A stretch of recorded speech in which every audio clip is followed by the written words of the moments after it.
I've been attached with the feeling of now waking up with you by my side.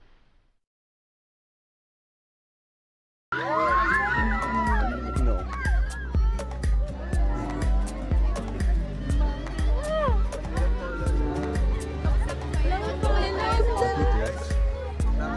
Salamat ha.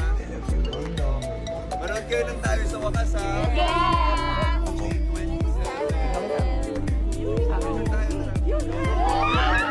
Kung saan ay less saving ng araw sa ngayon ng ating couple para sa kanilang movie na Tayo sa Wakas. At dahil nga rin dito guys, talaga namang marami nga rin ang nalungkot na mga bula. Pero masaya pa rin nga sila dahil nakasama nga nila itong ating couple.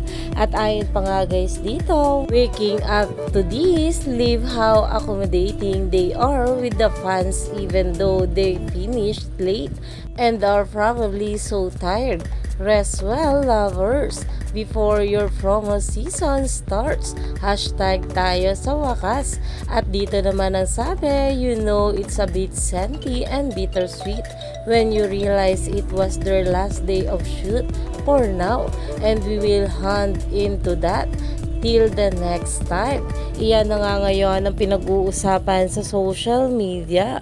Kaya naman talagang aabangan at susuportahan nga nila ang movie ng ating couple na Tayo sa Wakas. Kaya naman marami pa nga talaga tayong dapat abangan sa ating couple ngayong araw.